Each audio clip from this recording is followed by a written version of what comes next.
Viewers, আমরা ঈদের দিন রাতে একটা দাওয়াতে এসেছি। এই নেইবারহুডটা দেখেন, খুব সুন্দর।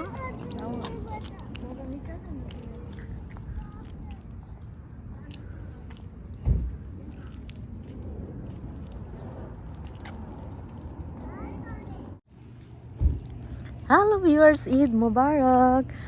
আমরা ঈদের সকাল কাটিয়েছি ঈদের জামাতে গিয়ে, এরপর একের পর এক বাসায় দাওয়াত, তারপর কোরবানির জন্য ফার্মে গিয়েছিলাম।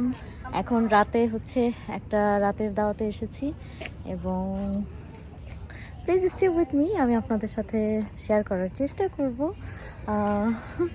আমি কি করছি না করছি।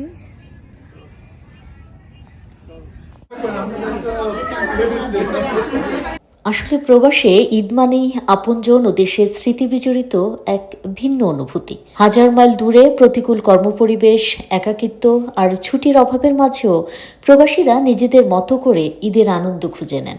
পরিচিত জনদের সাথে নামাজ আদায়, বাঙালি খাবারের আয়োজন ও ভিডিও কলে পরিবারের সাথে সময় কাটানোর মাধ্যমেই কাটে তাদের উৎসব। ঈদের দিনটি প্রবাসীদের জন্য বিশেষভাবে আবেগঘন একদিন। মা বাবা, ভাই বোন, আত্মীয় স্বজন এবং তাদের সাথে কোলাকুলি বা কদমবুচি করতে না পারার কষ্ট প্রবাসীদের সবচেয়ে বেশি কাঁদায়। অনেক প্রবাসীর পক্ষে ঈদের দিন ছুটি পাওয়া সম্ভব হয় না, ফলে জামাতে নামাজ পড়ার সুযোগটুকু হাতছাড়া হয় এবং কাজের মাঝে পার করতে হয় ঈদের দিন। ভিডিও কলই প্রবাসীদের জন্য আপনজনদের দেখার একমাত্র মাধ্যম। স্মার্টফোনের পর্দায় পরিবারের হাসি মুখ ও চোখের পানি দেখেই তারা সান্ত্বনা খুঁজেন। আবার অনেক প্রবাসী শত ব্যস্ততা ও কষ্টের মাঝেও আশপাশে পরিচিত ও বন্ধুরা মিলে ঈদের নামাজ আদায় করেন। এরপর বাঙালি কমিউনিটি বা রেস্তোরাঁয় সেমাই, পিঠা ও মাংসের মতো ঐতিহ্যবাহী খাবার খাওয়ার মাধ্যমে আনন্দ ভাগাভাগি করে নেন। কিছু প্রবাসী মূলত ঈদ উদযাপনের কিছু সাধারণ ভিডিও ধারণ করে প্রবাসী কিভাবে বাঙালিরা নিজেদের সংস্কৃতি ও উৎসবের আমেজ ধরে রাখার চেষ্টা করেন সেটা স্মৃতিতে তুলে রাখার চেষ্টা করেন। তবে ভেতরে ভেতরে একরাশ মন খারাপ আর বুকের ভেতর কষ্ট চেপে রেখেই তাদের বিদেশের মাটিতে ঈদের দিনটি পার করতে হয়। পরিবার পরিজন থেকে হাজার হাজার মাইল দূরে থাকা প্রবাসীদের ঈদের সকালটা শুরু হয় এক ভিন্ন রকম বিষাদ নিয়ে। প্রবাসীদের এই মানসিক অবস্থা দেশের মানুষ সহজে অনুভব করতে পারে না।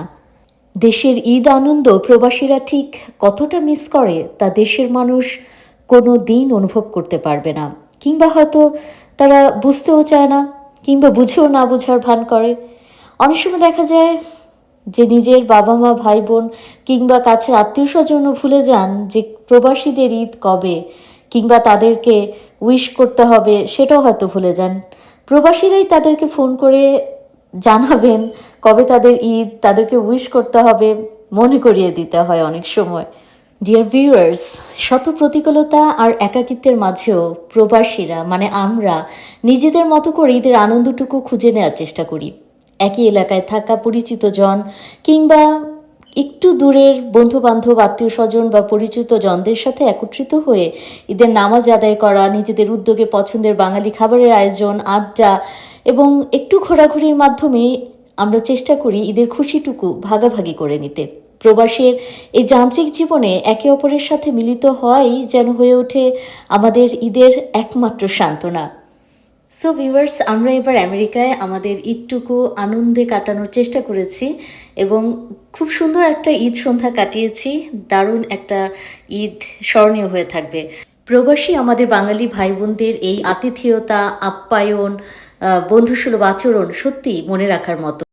এক বুক ভালো লাগার স্মৃতি নিয়ে ফিরে যাচ্ছি। সবাই ভালো থাকুন, সুস্থ থাকুন এবং please subscribe my channel, like, comment এবং শেয়ার করতে ভুলবেন না। দেখা হবে নেক্সট কোনো ব্লগ নিয়ে। Till then, bye by.